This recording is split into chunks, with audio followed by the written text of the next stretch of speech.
शाम का वक्त था। सूरज पहाड़ों के पीछे धीरे धीरे डूब रहा था और उसकी लाल रोशनी पत्थरों से बने उस शहर पर फैल रही थी जिसे लोग बाल बक कहते थे।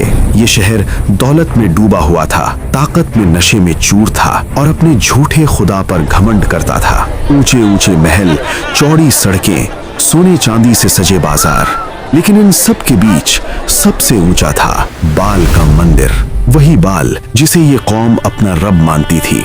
पत्थर का बना एक विशाल बुत जिसकी आंखें जड़ी हुई थी, सीने पर सोने की प्लेट और चारों तरफ धूप अगरबत्ती का धुआं। हर दिन सैकड़ों लोग उसके सामने सिर झुकाते, जानवरों की कुर्बानी देते और उससे बारिश, औलाद और दौलत मांगते। उन्हें लगता था यही हमारा रब है और इसी गुमराही में अल्लाह ने भेजा नबी इलियास अलैहिस्सलाम। शहर की गलियों में एक आवाज गूंजी, ए मेरी कौम, क्या तुम बाल को पुकारते हो और उस अल्लाह को छोड़ देते हो जिसने तुम्हें पैदा किया? लोग रुक गए। यह आवाज किसी बादशाह की नहीं थी, न किसी फौज के सरदार की। यह आवाज थी हक की। नबी इलियास अलैहिस्सलाम लोगों के सामने खड़े थे, चेहरा नूर से ढका हुआ, लिबास सादा, लेकिन आवाज में ऐसा यकीन कि पत्थर भी कांप जाए। उन्होंने कहा, अल्लाह तुम्हारा रब है और तुम्हारे बाप दादाओं का भी रब है। आसमान और जमीन का मालिक सिर्फ अल्लाह है। ये बुत ना सुनता है, ना बोलता है, ना फायदा दे सकता। भीड़ में हलचल मच गई। कौम के सरदार आगे आए, रेशमी कपड़े, भारी जेवर और आंखों में घमंड। एक ने ठहाका लगाकर कहा, इलियास, क्या तुम चाहते हो कि हम अपने बाप दादाओं का दीन छोड़ दें? इलियास, क्या तुम चाहते हो कि हम अपने बाप दादाओं का दीन छोड़ दें? दूसरा बोला, अगर तेरा अल्लाह सच्चा है तो बाल की ताकत तोड़ कर दिखा। लोग हंस पड़े। मंदिर में मौजूद पुजारियों ने ढोल बजा दिए। शोर इतना बढ़ गया कि सच की आवाज दबने लगी, लेकिन नबी इलियास अलैहिस्सलाम डरे नहीं। उन्होंने कहा, ठीक है, एक दिन तय कर लो। ठीक है, एक दिन तय कर लो। तुम अपने बाल को पुकारना और मैं अपने रब को। जो जवाब दे वही सच्चा। पूरा शहर इकट्ठा हुआ। पहाड़ के मैदान में बड़ा मजमा लगा। बाल के पुजारी पूरी तैयारी के साथ आए। उन्होंने घंटों बाल को पुकारा, नाच गाना, कुर्बानियां, लेकिन आसमान खामोश रहा।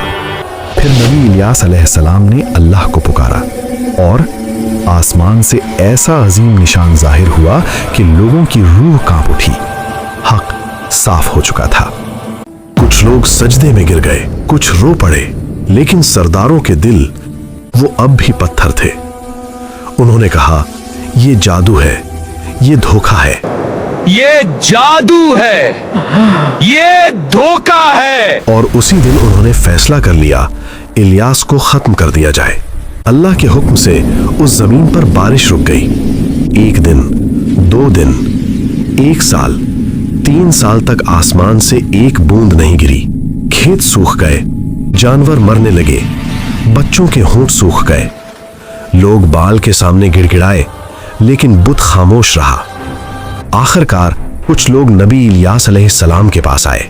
आंखों में शर्म थी, दिल में डर। ए अल्लाह के नबी, हम गलत थे, दुआ कीजिए। ए अल्लाह के नबी, हम गलत थे, दुआ कीजिए।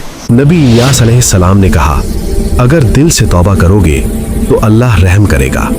कुछ ने तौबा की, लेकिन सरदारों ने इनकार किया।